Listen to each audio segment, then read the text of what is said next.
I am standing in front of the entrance to my estate in Buckhead, Atlanta, with the keys to my Porsche Cayenne in one hand and a manila envelope in the other. Inside, 20 people are celebrating. Outside, I'm taking deep breaths, trying to control the trembling in my fingers. Just 15 minutes ago, my adopted son, the man I raised since he was 8 years old, the man to whom I gave my name, my fortune, and my unconditional love, called me that old sharecropper in front of his entire family by marriage. And they all laughed, every single one of them, as if it were the wittiest joke of the year. Before I continue with this story that changed my life forever, let me ask you something. Leave a comment letting me know what part of the country or the world you are listening from. I need to know that I am not alone in this, that there are other men out there, perhaps fathers or grandfathers, who have felt this same sting in their chest when family betrays you in the cruelest way possible. My name is Robert Thorncroft. I am 62 years old. I was born in a small sharecropping community in the Mississippi Delta in a shotgun house with a dirt floor. My father worked the cotton fields. My mother sewed quilts to sell at the local market in Sunflower. I was the only one of 7 siblings who finished elementary school, then middle school. Later, with a government scholarship that I nearly lost 3 times because I did not even have the bus fare, I made it to high school, and then to Georgia Tech, where I studied civil engineering. I am not going to romanticize my story. It was hard. It was incredibly hard. There were nights when I slept in the library because I could not afford rent. There were weeks when I ate nothing but crackers and water. But I had something many people do not have, a hunger. Not for food, but for a future. A hunger to prove to the world that a black boy from the Delta could go as far as anyone else. And I did. By the time I was 30, I had my own construction firm. By 40, I had built 3 corporate towers in Midtown Atlanta and 2 luxury residential developments in Savannah. At 50, my company was worth over $400 million. I own properties in Buckhead, Hilton Head, and Miami. I have stocks, investment funds, and an art collection that includes a piece by Basquiat and 2 by Jacob Lawrence. But what I was most proud of, what truly filled my soul, was not the money. It was my son, Julian. I met him in 2006. I was 43 years old. I had just lost my wife, Laura, in a car accident on the Interstate 85. It was devastating. We had married late. I was 38, she was 35. We wanted children, but Laura had fertility issues. We tried treatments, everything, but nothing worked. And just when we had accepted it would just be the 2 of us, she was gone. I felt empty. A friend of mine, a family court judge, told me about an orphanage in Birmingham. He mentioned an 8-year-old boy, very bright and alert, who had lost his parents in a house fire. Nobody wants him because he is already older, he told me. Everyone is looking for infants. I went to meet him. Julian was thin, with sharp, lively eyes. He was sitting in the courtyard of the orphanage, reading a book about skyscrapers. When he saw me, he looked up and asked, "You are a builder, right?" I was surprised. "Yes," I said. "How did you know?" He pointed at my shoes. "There is red clay on your soles. Construction site dirt. My dad worked on crews. I know the smell of concrete." I fell in love with that boy in that instant. I started the adoption process. It took 1.5 years. It was complicated because I was a widower and a single man, and back then the authorities preferred couples. But I persisted. I hired the best lawyers, used my connections, and in January of 2008, Julian Thorncroft legally became my son. The first years were beautiful. Julian was brilliant. He got straight A's in school. He loved science, math, and history. I enrolled him in the best private academies. Then came swimming lessons, chess, and traveling together. Europe for his 12th birthday, Japan for his 15th. I taught him everything I knew about construction, business, and life. I spoke to him about my roots, about the struggle of our people, and the stories my grandmother told me as a child. I showed him photos of the Delta, the mountains of struggle I climbed, and the house that no longer exists. I told him he should never be ashamed of where he came from, that our resilience was a source of pride, not shame. He would nod. He always nodded. He studied business administration at Morehouse College and graduated with honors. At 25, he was already working with me at the firm. At 28, I named him Director of Project Development. At 30, I gave him a luxury condo in Buckhead and a high-end Range Rover. At 32, he met Whitney Abernathy, daughter of a family from Charleston. Old money, long surnames, pale skin. She studied at Vanderbilt and did her master's in London. She worked in marketing for a pharmaceutical giant. She was beautiful, educated, and polite. At first, Julian introduced her to me at a dinner at my home. I remember she smiled a lot that night. She asked me questions about the company and my projects. I liked her. She seemed genuine. She seemed interested in Julian for who he was, not what he had. But appearances are deceiving. They married in March of 2022. It was a massive wedding at a historic estate in Savannah. Over 300 guests. Live bands, high-end catering. I paid for everything. Over $200,000. I did not mind. It was my son's happiness. It was the family I always dreamed of having. Whitney's parents, Mr. and Mrs. Abernathy, were polite to me during the wedding. Polite, but distant. I noticed certain looks, certain silences when I spoke, but I did not want to give it any importance. I thought it was just the typical tension between families who do not know each other. After the wedding, Julian and Whitney moved into a house in Northside Drive that I bought them as a gift, a $4 million property. I also transferred 20% of the company shares to Julian. I wanted him to feel like an owner, to feel like part of the legacy I was building for him. The first few months seemed normal, but in July I noticed the first change.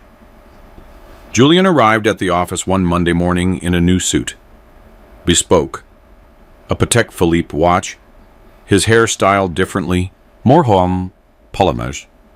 I do not know how to describe it, but he looked like country club. I asked if there was an important meeting. He said no. He just wanted to update his image. Then he started arriving late, missing Fridays, and canceling meetings.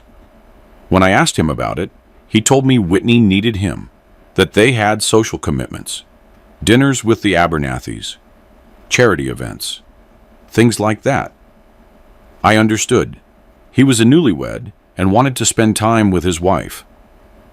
But something in his tone, in the way he spoke to me, had changed.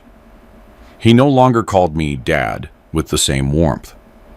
Now, it was a cold, formal father, as if it were an obligation. In September, they invited me to dinner at their house. Whitney supervised the meal. Though their chef cooked it, everything was delicious. We talked about business, travel, and plans. At one point, I mentioned that I was thinking of opening a foundation for educational scholarships for Black children from rural communities. Something I always wanted to do, a way to give back a little of everything life gave me. Whitney smiled, but it was a strange smile. "How noble, Mr. Thorncroft," she said. "Though sometimes it is better to focus on strengthening what you already have, don't you think? Charity begins at home." Julian said nothing. That phrase stuck with me. It sounded logical, but there was something behind it. Something I did not like. In October, I received a call from my accountant, Mr. Silas Vane, a trusted man who had worked with me for over 20 years. He asked to meet for lunch, saying it was urgent.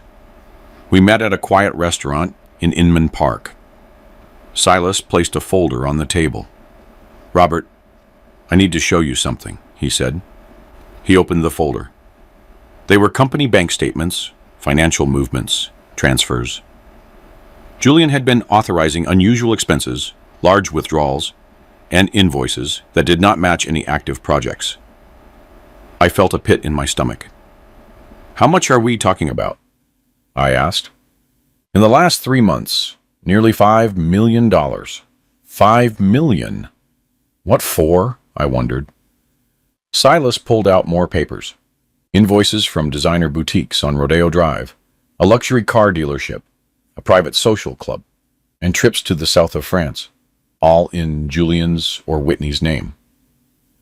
"Robert, legally he can do it. He is a partner. He has access. But this is not normal, and he is not reporting these expenses in the meetings. I think you should talk to him." I told him I would, but I did not do it immediately. I did not want to believe my son was stealing from me. There has to be an explanation, I thought. Maybe he is investing in something and hasn't told me yet. Maybe Whitney convinced him to make a large purchase and he is embarrassed to tell me. I decided to observe. Over the next few weeks, I reviewed every movement, every invoice, every transfer. There were no investments. There were no secret projects. Only expenses, luxury, and excessive consumption. And the worst part, Julian started asking about my will. It was in November. We were at a family meal at my house. Whitney, Julian, and Whitney's parents, the Abernathys, who had come to Atlanta for a few days. Julian, with a glass of wine in his hand, dropped the question as if it were nothing. "Dad, do you have everything in order? You know, papers, the will, or those things. It is important to have everything well documented, especially at your age." "At my age? I am 62. I exercise 4 times a week. My last medical checkup was perfect. I do not have diabetes. I do not have high blood pressure. I am fine, Julian," I said. "I do not plan on dying anytime soon." Whitney laughed. "Oh, Mr. Thorncroft, it is not that. It is just that, well, one never knows. My father says successful men should always have their legal affairs in order. Right, Dad?" Mr. Abernathy nodded. "That's right. Responsibility, especially when there is an estate involved." I felt a deep discomfort. I changed the subject. But that night, after everyone left, I stayed awake until 3 in the morning thinking. Thinking about the invoices, the expenses, the questions, about the will, and the way Julian had changed. Something was wrong. Very wrong. I hired a private investigator. I know it sounds extreme. I know it sounds paranoid. But I needed to know the truth. I needed to know if my son, the boy I raised, the man I loved like my own flesh and blood, was betraying me. The investigator's name was Marcus Sterling, no relation to Whitney's family, a former undercover detective, discreet and efficient. I gave him all the information, names, addresses, bank accounts, movements. I asked him to investigate Julian and Whitney, to review calls, messages, meetings, everything. "Give me 2 weeks," he said. Those were the longest 2 weeks of my life. I kept acting normal. I kept going to the office. I kept smiling at family meals. But inside, I was shattered. Every time I saw Julian, I wondered, is it true? Are you stealing from me? Are you using me? On the 14th day, Marcus called me. We need to talk in person. We met at his office in Midtown. He placed a recorder on the desk. Robert, what you are about to hear, you are not going to like, he said. But you need to know. He pressed the button. It was Julian's voice, clear and unmistakable. I already talked to the lawyer. He says if the old man does not make a will soon, we can pressure him. He is 62. He is not that young. An accident, an illness, anything can happen. And if it happens without a will, the legal process drags on. But if we convince him to put everything in my name now, it is easier. Another voice, Whitney's. And if he refuses? Julian laughed. He won't refuse. He is a sentimental old sharecropper. He thinks I am his real son. I will make him feel guilty. I will tell him he doesn't trust me, that after everything we've been through together, it hurts that he won't let me handle everything. He will give in. He always gives in. A sentimental old sharecropper. I felt the floor open up beneath me. Marcus stopped the recording. There is more, he said, but I think this is enough for you to understand who you are dealing with. I sat in silence. I could not speak. I could not breathe. The boy I raised. The boy I taught to ride a bike. The boy who cried in my arms when he had nightmares. The man I hugged on his graduation day. He called me a sharecropper. He saw me as an obstacle, a means to an end. What else is there? I asked with a trembling voice. Marcus pulled out more documents. Whitney and Julian have been meeting with an estate lawyer and also with an accountant who works for the Abernathy family. They are planning something. I do not know exactly what, but it involves asset transfers, changes in the company structure, and this is the most serious part. They have been inquiring about life insurance policies. Your life insurance policies. What do you mean? I asked. I mean, they are checking how much money they would receive if you died. And Robert, this is just a suspicion, but I think you should be very careful. I have seen cases like this. Cases where the family hurries the process along. A chill ran down my spine. Are you saying, Marcus? He looked me straight in the eyes. I'm saying do not eat or drink anything they give you. Do not travel alone with them. Do not sign anything without reading it 3 times and start protecting yourself, legally, financially, and physically. I left that office like a zombie. I drove through the city aimlessly for hours. I cried. I cried like I hadn't since Laura died. How had it come to this? How had love turned into this?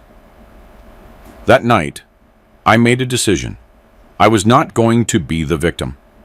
I was not going to let them destroy me. I was going to play their game. But I would play it better. I called Marcus. I need you to keep investigating. I want to know every move, every call, every plan. And I need copies of everything. Recordings, documents, evidence that is rock solid in a court of law. Are you going to report them? I'm going to do something better, I told him. I'm going to give them enough rope to hang themselves. Over the following weeks, I acted as if I knew nothing. I continued to be the loving father, the generous boss, the trusting man. But inside, I was building a case. I hired a top-tier corporate law firm. I showed them the evidence, explained the situation. They told me I had grounds to strip him of his shares, to sue him for fraud, and to cut him off completely.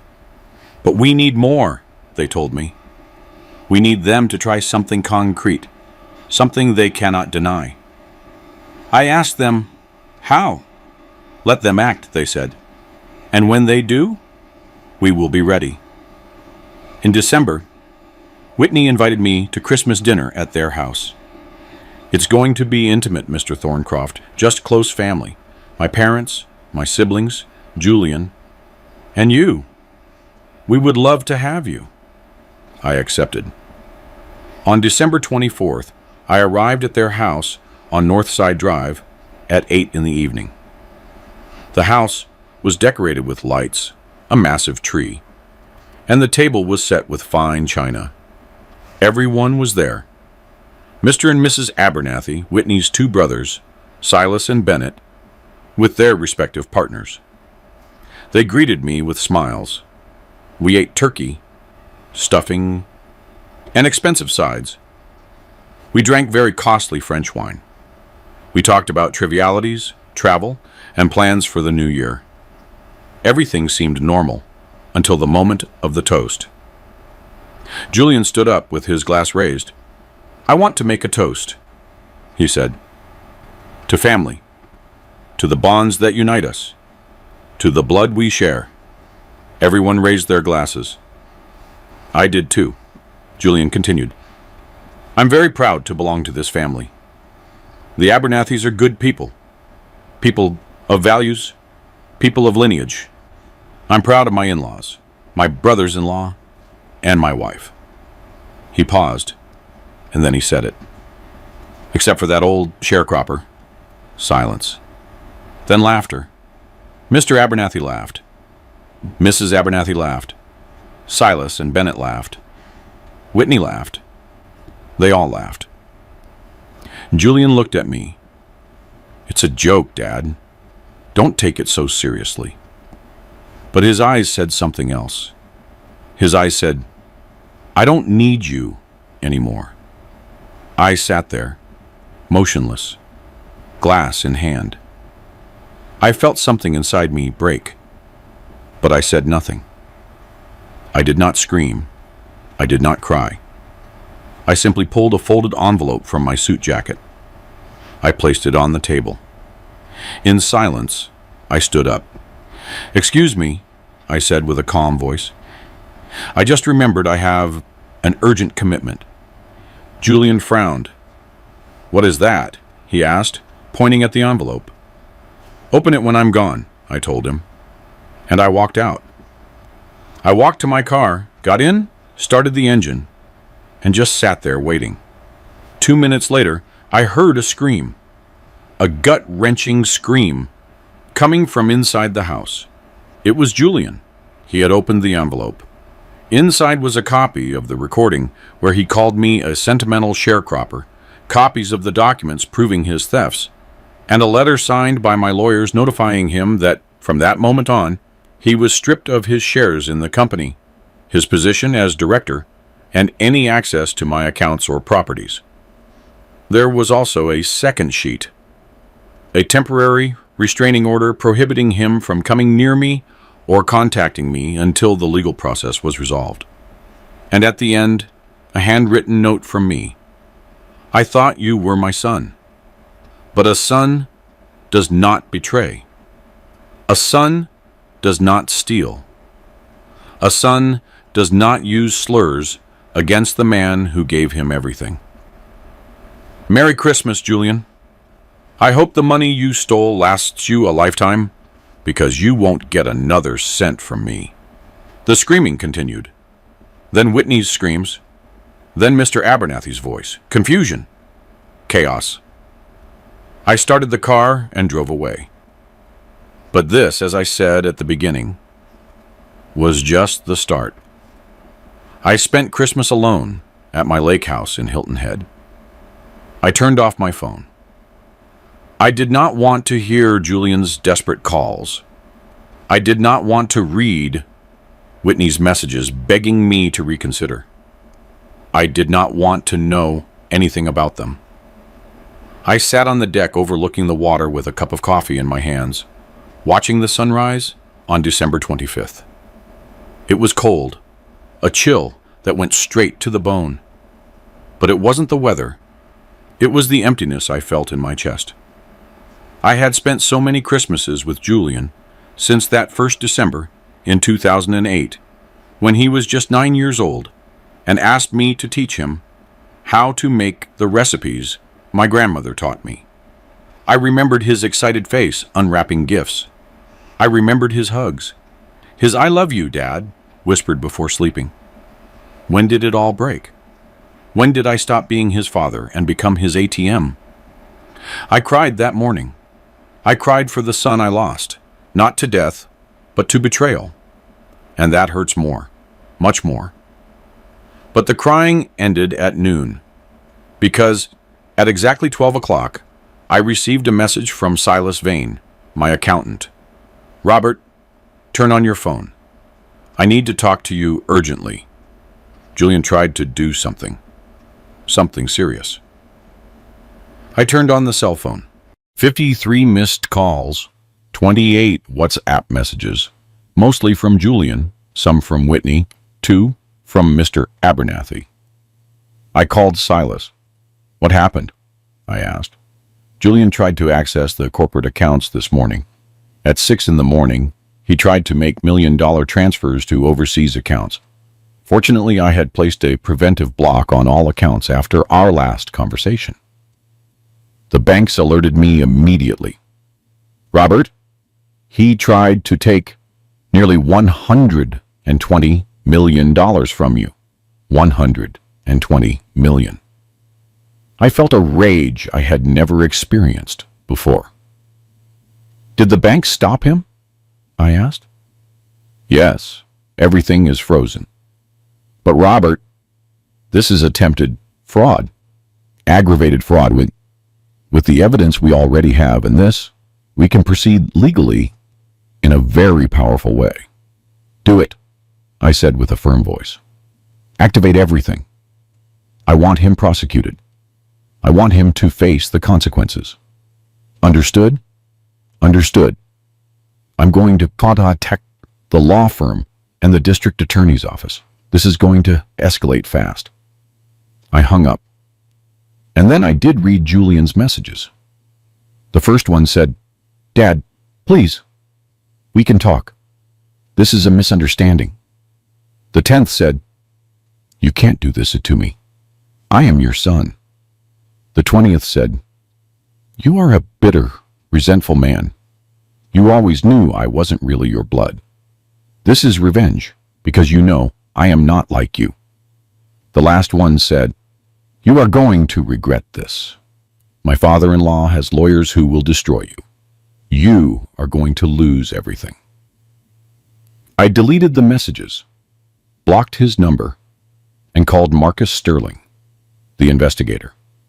"Marcus, I need you to intensify the surveillance. Julian is desperate, and when people are desperate, they do stupid or dangerous things."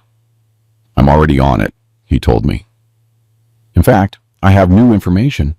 Julian and Whitney met last night after you left with a criminal defense lawyer. Not a corporate lawyer, a criminal one, specializing in fraud and financial crimes. They are preparing for a long legal battle." "Let them prepare," I said. "So am I." I returned to Atlanta on December 27th. I had a scheduled meeting with my lawyers at the firm of Thorne Sterling and Associates, one of the most prestigious firms in the state. Mr. Harrison Thorne, the founding partner, received me personally. "Mr. Thorncroft," he said, shaking my hand, "I have reviewed the entire case, the recordings, the documents, the unauthorized transfers, and the attempted fraud from 2 days ago. We have a solid case, a very solid one. We can proceed with charges for fraud, breach of trust, and forgery. If we find anything else, Julian could face between 5 and 12 years in prison." 12 years in prison. My son. Well, the man I once considered my son. "And the company shares?" I asked. "We have already filed a legal motion to annul the transfer of shares you made to him.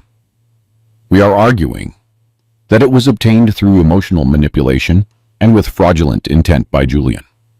With the recordings where he clearly admits he manipulated you, the judge should rule in your favor. The shares come back to you. He gets nothing. How long will it take? Between 3 and 6 months, but we can request immediate cautionary measures, freeze his accounts, prevent him from selling properties, and ensure he doesn't disperse assets he obtained illegally. Do it, I ordered. Mr. Thorne nodded.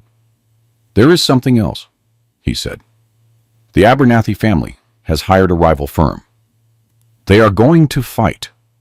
They are going to argue that you are acting out of spite, that Julian has legitimate rights as an adopted son, and that the transfers were authorized. It's going to get ugly. Let it get as ugly as it needs to be, I replied. I didn't start this war, but I am going to finish it. During the following weeks, the legal battle intensified. Julian's lawyers filed a motion arguing that I was abusing my economic power to destroy my son over an unfortunate comment at a family dinner. They painted the sharecropper remark as a joke in bad taste, not as an act of racism and contempt.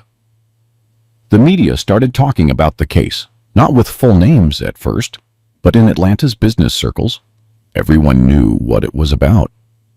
The millionaire developer rears his adopted son. That was how one business magazine titled it.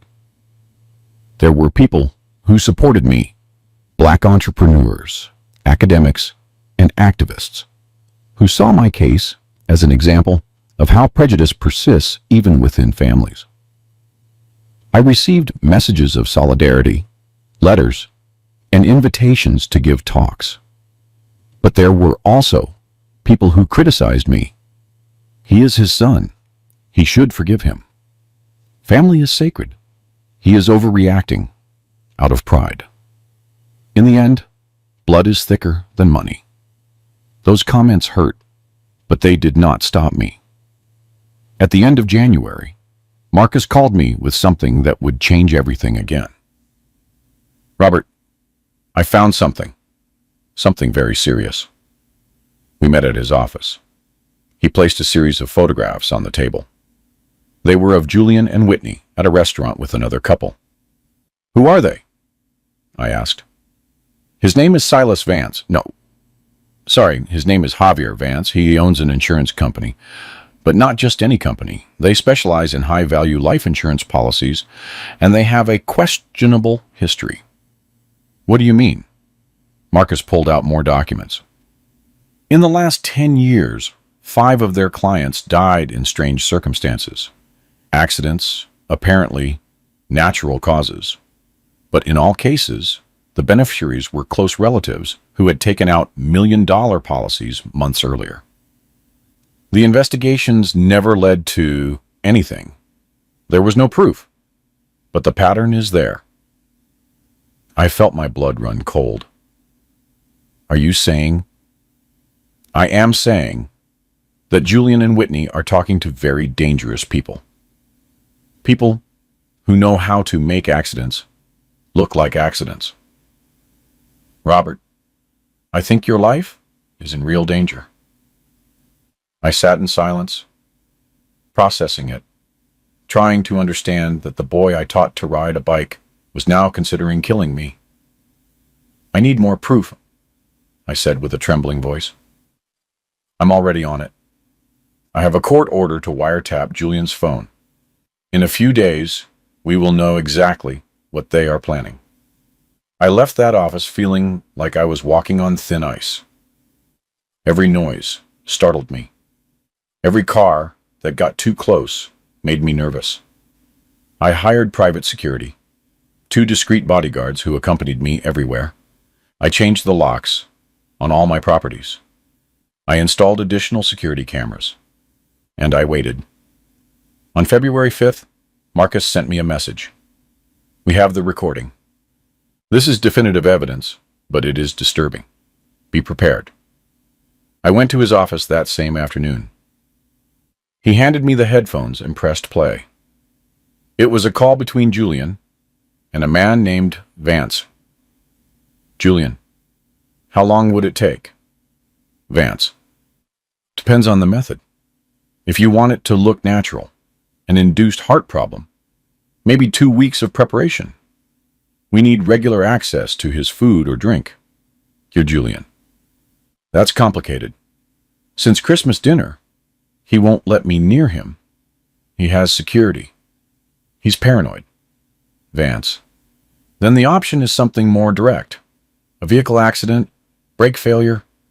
That takes less time. 3 or 4 days. But it's riskier. More variables.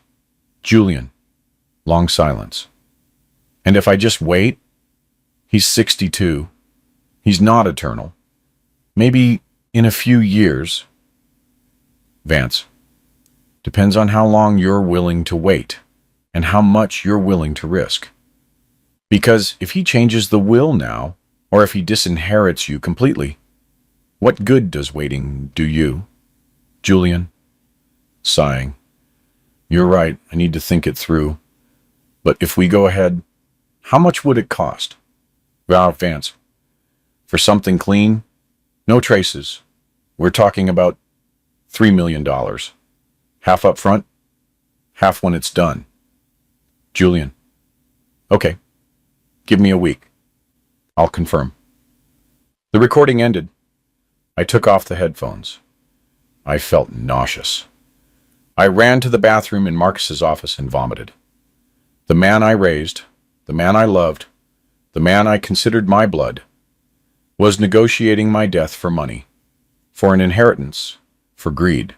When I came out of the bathroom, Marcus was waiting for me with a glass of water. Are you okay? He asked.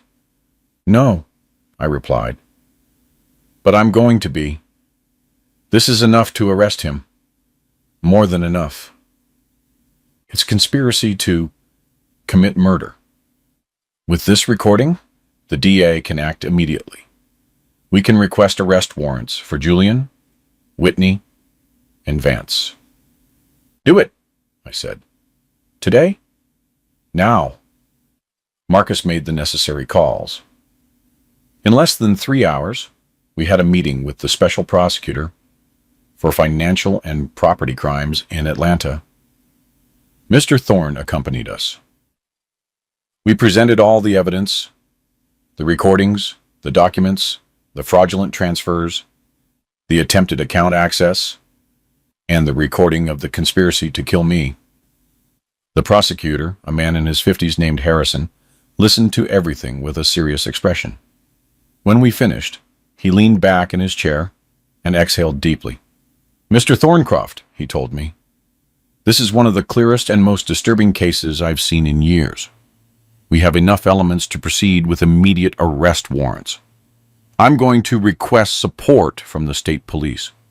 We are going to act tonight. Tonight? So fast? I asked. With a direct threat to your life, we cannot wait. If Julian suspects we've discovered him, he could flee, or worse, accelerate his plans. I am not going to risk a citizen's life. I nodded. The prosecutor made calls. At 9 o'clock on the night of February 5th, a police operation was deployed simultaneously in 3 locations. Julian and Whitney's house on Northside Drive, Vance's office in Midtown, and the Abernathy parents' residence in Buckhead, where Julian was apparently hiding since I blocked him from the company. Marcus and I followed the operation from a prosecutor's SUV at a safe distance. I saw the agents enter the house. I saw Julian being taken out in handcuffs. I saw his face. Surprise, fear, rage. Whitney came out screaming, insulting the police, demanding to speak to her lawyer. Mr. and Mrs. Abernathy were also taken from their home. Not arrested, but taken in for questioning as possible accomplices. Vance tried to flee through the back door of his office. They caught him 2 blocks away. Everything was over in less than an hour. 3 detainees. Charges: aggravated fraud, breach of trust, and conspiracy to commit murder. That night, I did not feel a sense of triumph. I did not feel joy. I only felt an immense void. Because the man they handcuffed that night was not a stranger. He was the boy who once hugged me, crying because he missed his dead parents. He was the young man who shouted, "I did it, Dad!" when he graduated from college. He was my son. And now he was a criminal. The following days were a media whirlwind. The case leaked to the press. The newspapers covered it with scandalous headlines. Adopted son planned to murder millionaire father. Family betrayal. Black developer sues son for conspiracy. My photo was on covers.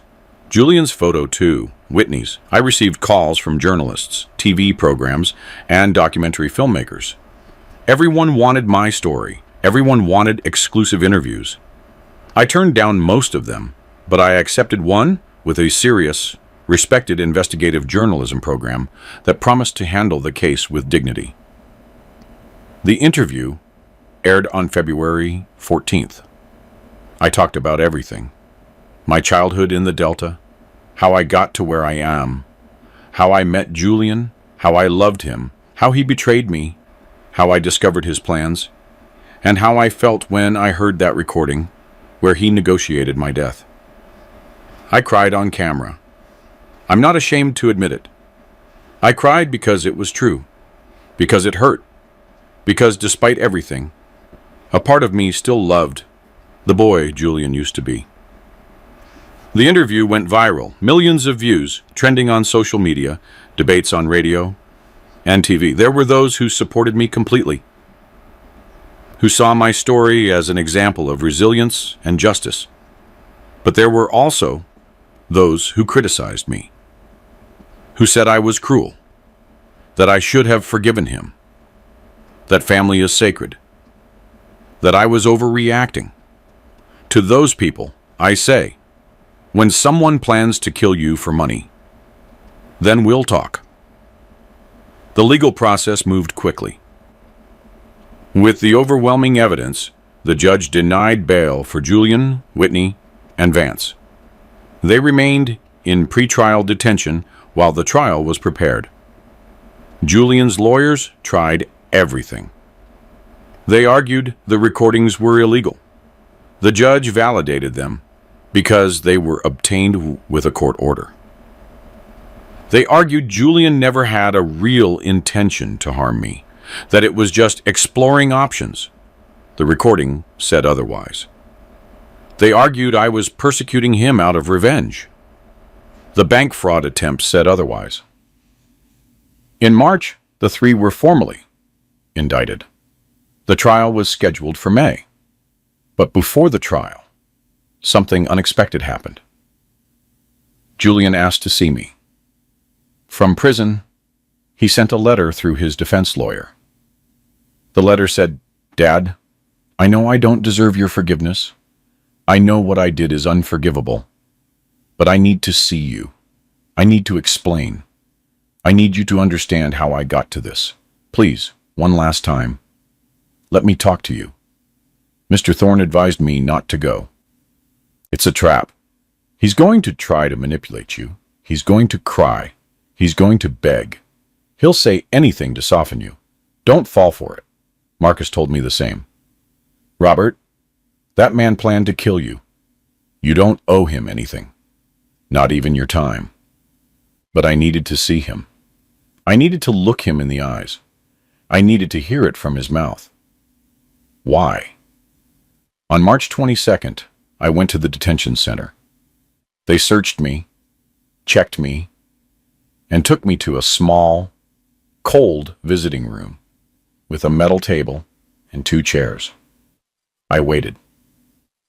5 minutes later, Julian entered, handcuffed, in an inmate uniform, exhausted, thinner, with a grown beard.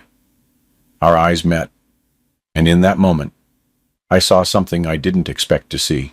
Tears. Julian sat across from me and began to speak. He stared at me in silence for a few seconds that seemed eternal. His handcuffed hands were on the metal table, fingers intertwined, trembling slightly. "Thank you for coming," he said with a raspy voice. "I didn't think you would." I didn't respond. I just looked at him, waiting. He looked down. "I know there is nothing I can say," to fix this," he continued. "I know I've lost everything. Your trust, your love, my freedom, everything.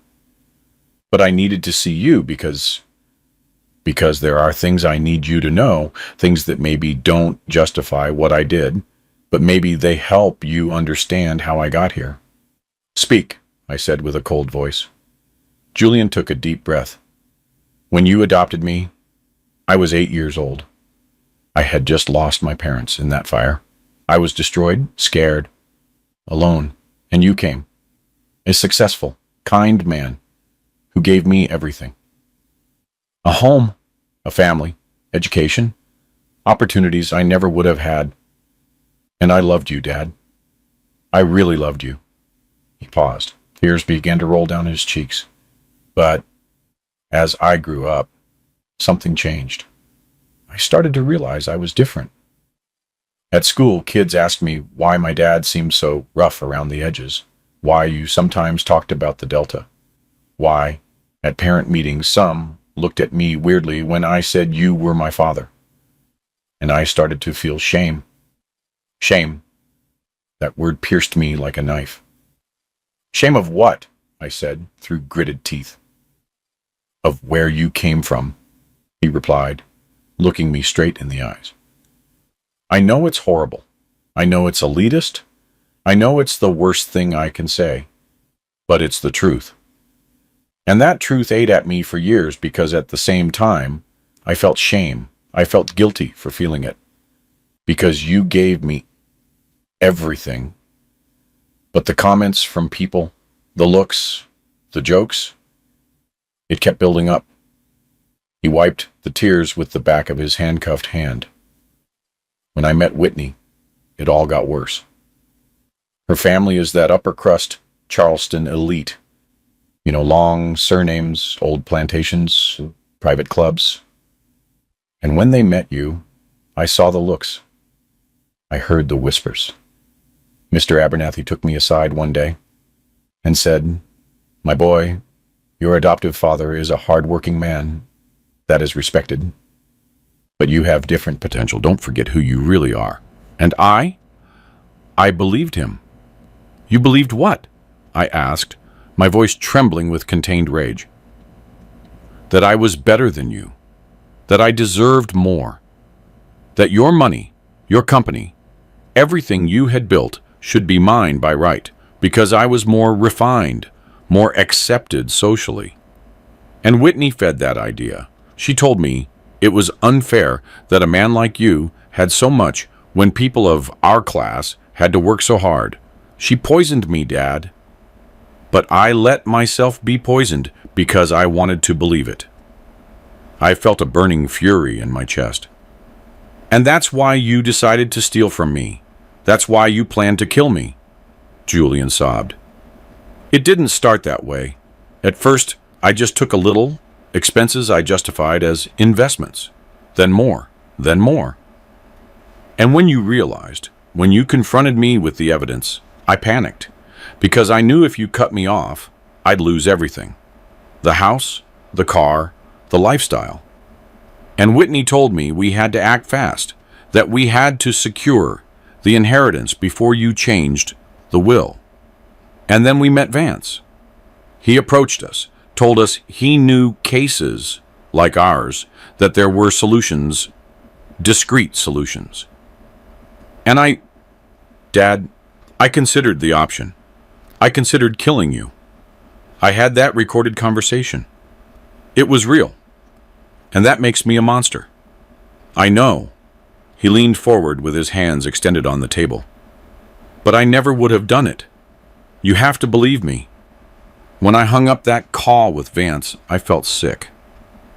I couldn't sleep for days. Every time I saw your photo, every time I remembered your voice, I knew I couldn't do it. That despite everything, despite the shame, despite the poison that Whitney and her family put in my head, I still loved you. And I couldn't live with myself if I hurt you. But you tried," I said with a hard voice. "You tried to take $120 million from the accounts. That day, The day after Christmas. Julian nodded. Yes, I tried because I thought if I took the money and fled, I could start over, far away, where nobody knew who I was, where I didn't have to face what I had done. But it was stupid. It was cowardly. And obviously, I failed. We sat in silence, huh? The sound of metal doors closing in the hallway echoed in the room. Why are you telling me all this? I finally asked. What do you expect me to do with this information? Julian looked at me with red, swollen eyes. I hope you understand that I'm not just the monster you see in the papers. That there was a time I was your real son, that I loved you, that still, in some rotten corner of my heart, I love you. And I hope that when this is over, when I'm in prison serving my sentence, you can remember me not only for the worst thing I did, but also for the good times we had. Are you asking for my forgiveness? I asked. No, he replied, shaking his head. I don't deserve your forgiveness. I'm just asking you not to forget me completely, not to erase the 24 years we spent together. Because for me, despite everything, they were real. I stood up. The memories I have of you, Julian, are stained with blood, with betrayal, with arrogance, with greed. I cannot separate the boy you were from the man you became, because that man was always there, growing in the dark, and I was too blind to see it. I walked toward the door. I hope prison gives you time to think about who you really are. And I hope one day, when you get out, if you get out, you find a way to live with what you did. Because I am going to live with it every day of my life. I knocked on the door for the guard to open it. Dad, Julian said behind me. I stopped, but I didn't turn around. I'm sorry, he whispered. I'm so sorry. I didn't respond. I left that room. I left the detention center. And I swore to myself that would be the last time I would ever see Julian Thorncroft. The trial began on May 15th. The courtroom was packed. Press, curious onlookers, activists, businessmen I knew, people who just wanted to see the spectacle. Julian, Whitney, and Vance were presented before the judge. The three faced multiple charges: aggravated fraud, breach of trust, and conspiracy to commit murder. The prosecution presented all the evidence: the recordings, the documents, the bank statements, the testimonies of Marcus Sterling, Silas Vane, and the bank executives who detected the fraudulent transfer attempt. It was devastating. The defense lawyers tried to argue that the recordings took the conversations out of context, that Julian never had a real intention to harm me, that it was all a fantasy, a hypothetical conversation that never would have materialized. But the judge didn't believe them. There was too much evidence, too many concrete proofs. The trial lasted 3 weeks. During that time, I heard testimonies from people who knew Julian. Some spoke well of him. They said he was a good worker, an educated man who made mistakes, but didn't deserve to be destroyed. Others spoke of his arrogance, how he flaunted his money, how he treated employees, waiters, and drivers with contempt, and how he spoke ill of unrefined people in private meetings. Every testimony was a knife. Whitney was also exposed. Testimonies revealed she had been the primary architect of the plan, that she had researched inheritances, life insurance, and how to accelerate legal processes, that it had been her who contacted Vance through an acquaintance of her father's. Mr. and Mrs. Abernathy were not formally charged. There was no proof they knew about the murder plan, but they were called as witnesses. Mr. Abernathy sat on the stand and, with a trembling voice, admitted he always saw my relationship with Julian as complicated, that he never understood how a man with my background had so much wealth. and that he felt wealth should be in the hands of people prepared to handle it. His words caused outrage in the room. The judge reprimanded him, reminding him that this country is a meritocracy and that prejudice has no place in a court of justice. Finally, the moment came for my testimony. I took the stand on June 2nd. The judge asked me to recount my version of the facts. I talked for 2 hours. I told my life story, my childhood, how I met Julian, how I loved him, how I raised him, how I discovered his betrayal, how I felt when I heard the recording where he planned to kill me. I cried on the stand.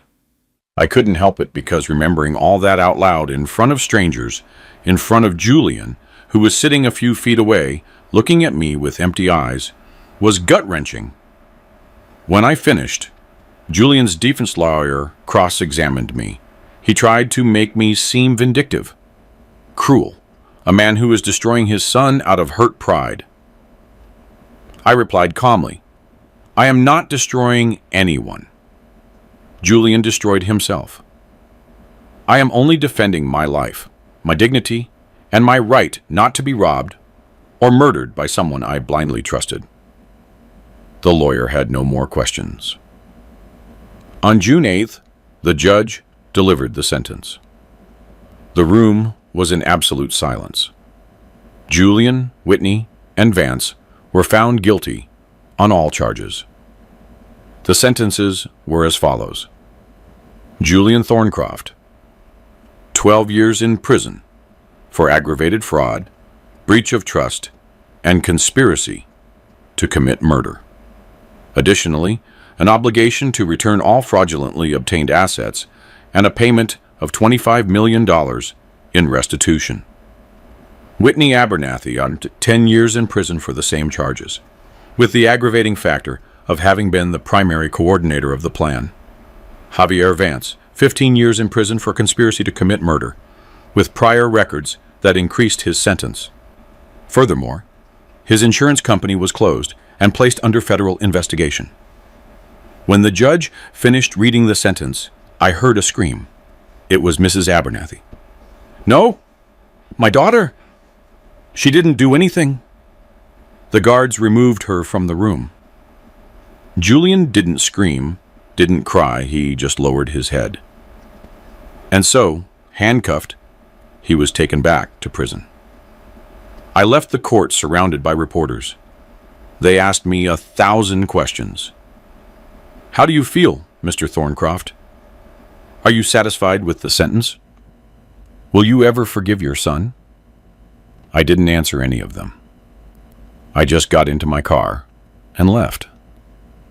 That night, alone in my home in Buckhead, I poured myself a whiskey, sat in my study, and for the first time in months, I felt something like peace.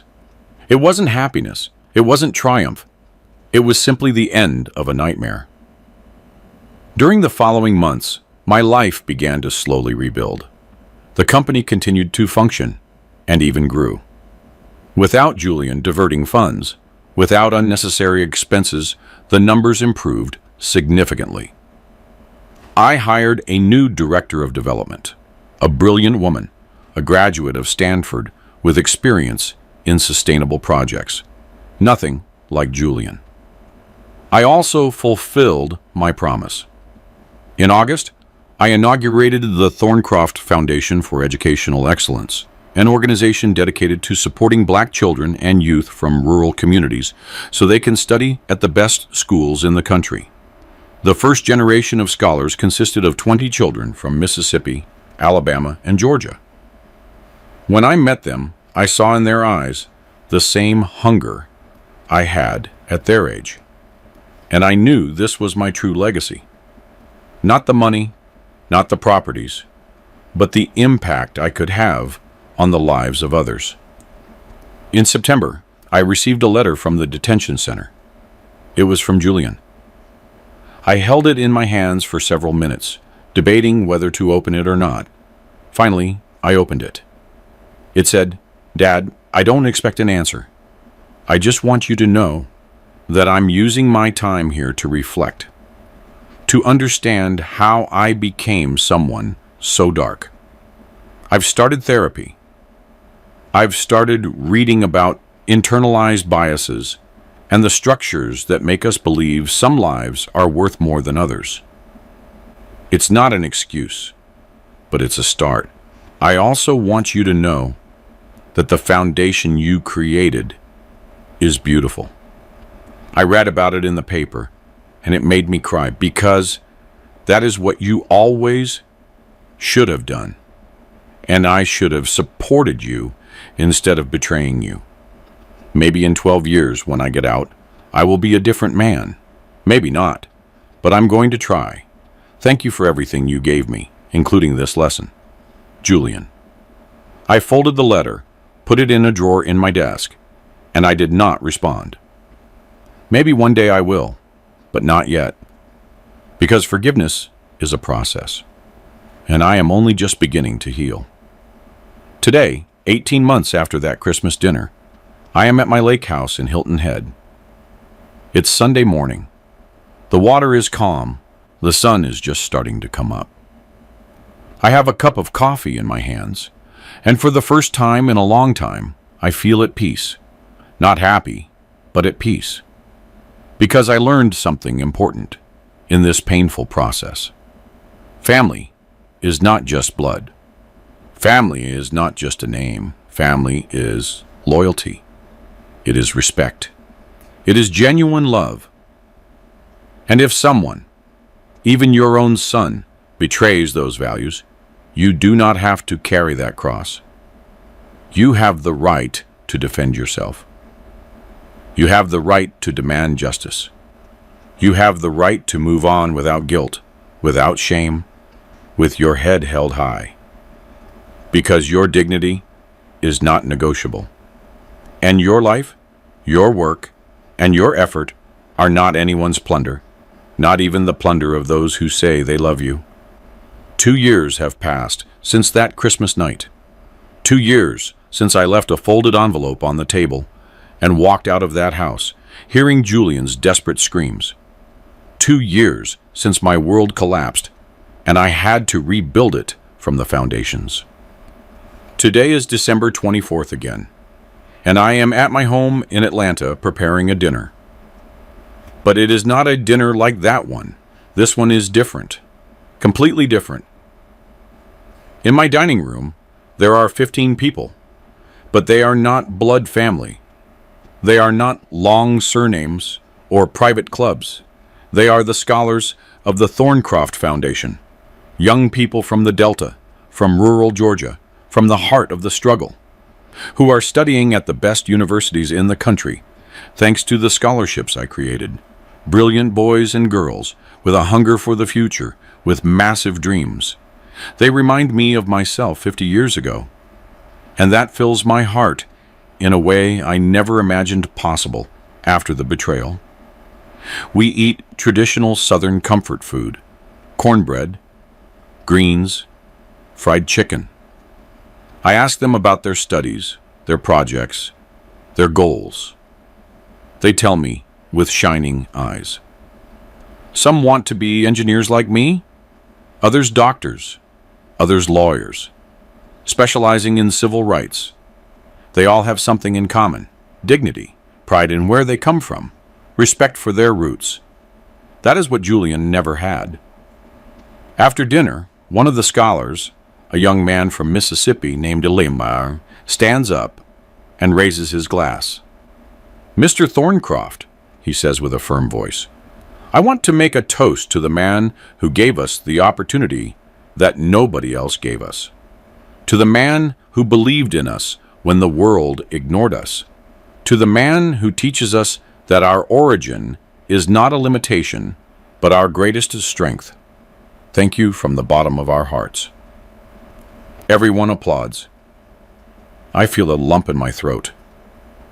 This is my legacy. Not Julian, not a multi-million-dollar company, but these young people who are going to change this country.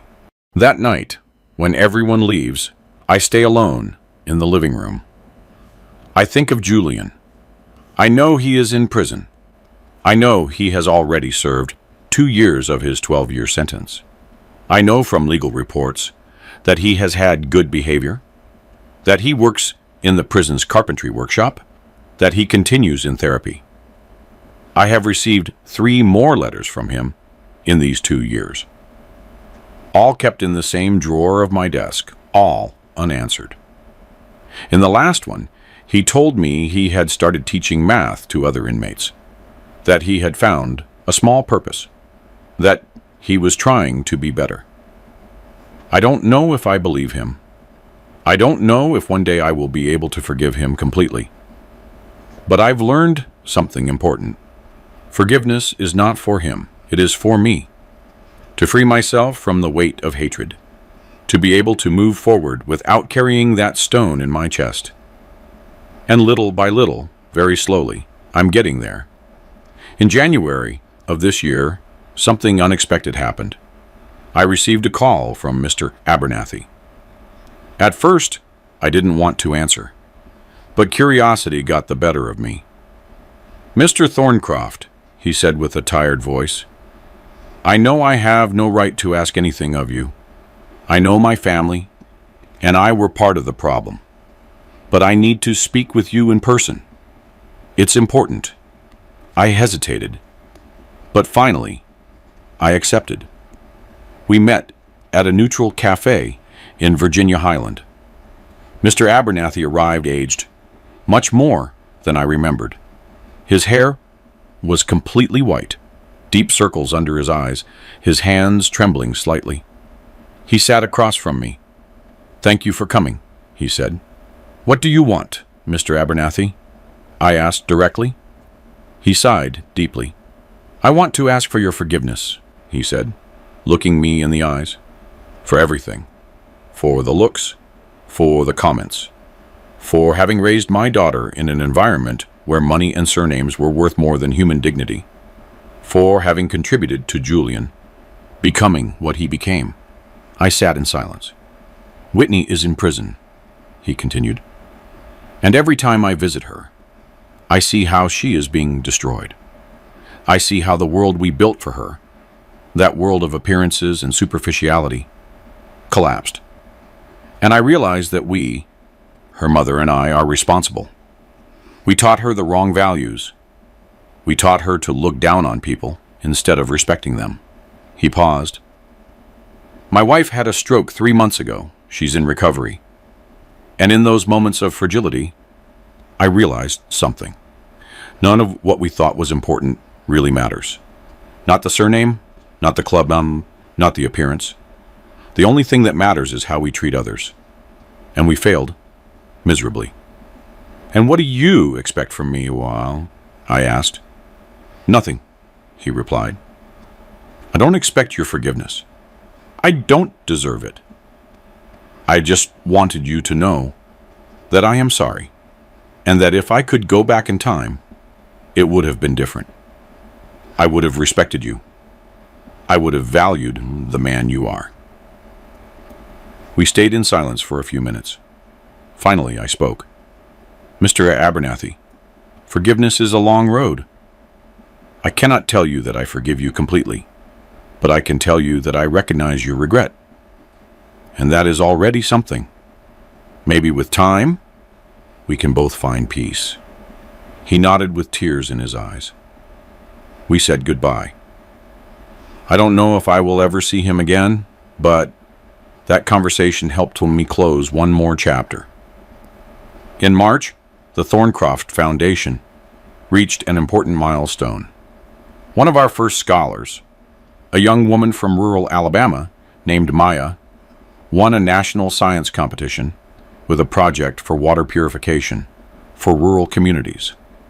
Her invention was recognized internationally. Several universities offered her full scholarships for her master's degree. When she told me, crying with emotion, I hugged her. "This is yours, Maya," I told her. "You achieved it. I only opened a door. You walked the path. But without you, Mr. Thorncroft, that door never would have existed." She replied, "That day, I understood something fundamental. My story with Julian was painful. It was a betrayal that marked me forever. But it was also a lesson. It taught me that true love is not bought. It is not imposed. It is not built on appearances. True love is earned with respect, with loyalty, with consistent actions. And if someone doesn't value that, no matter how much you give them, it will never be enough. Because the problem is not in you, it is in them. Today, in this moment, while I write these lines, I know many people are listening. I know there are other men, other women, and other parents who have lived through similar betrayals. Maybe not so extreme, maybe worse. And I want to tell you something important. You are not alone. The pain you feel is real. It is valid. It is deep. But it does not define you. You are not the betrayal you suffered. You are the strength you had to get back up afterward. I could have given up. I could have let Julian destroy me.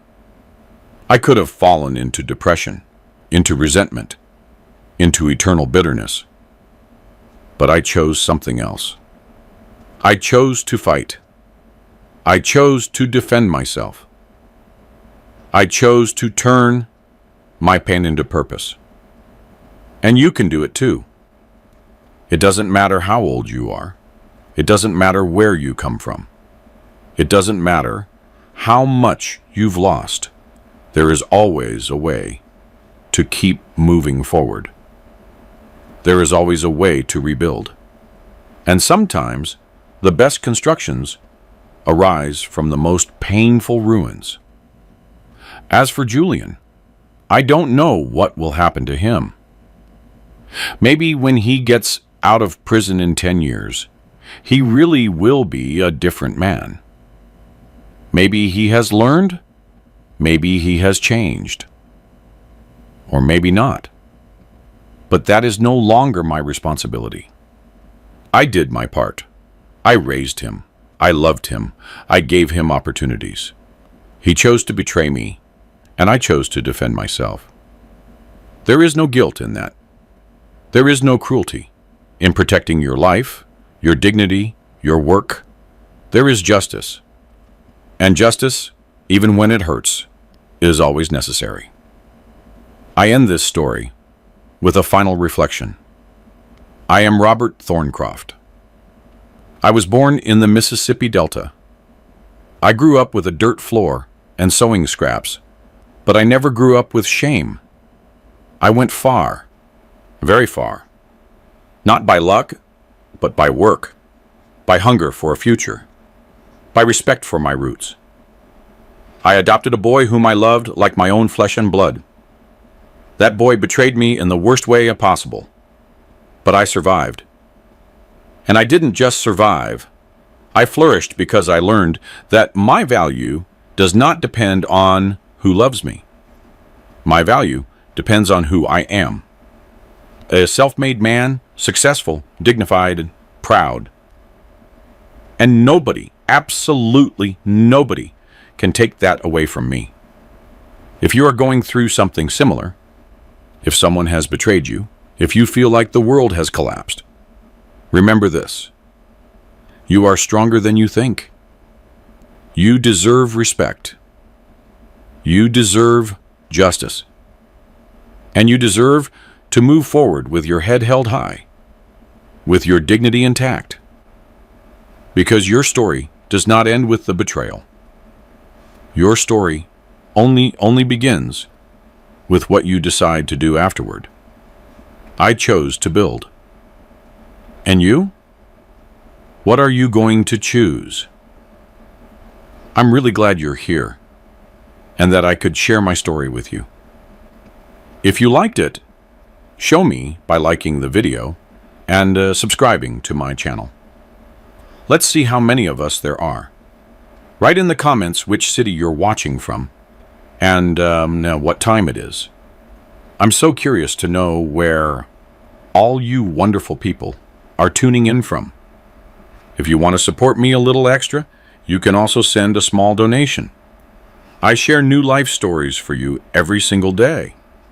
And now, 2 of my most popular stories will pop up on the screen, so you can choose what to watch next.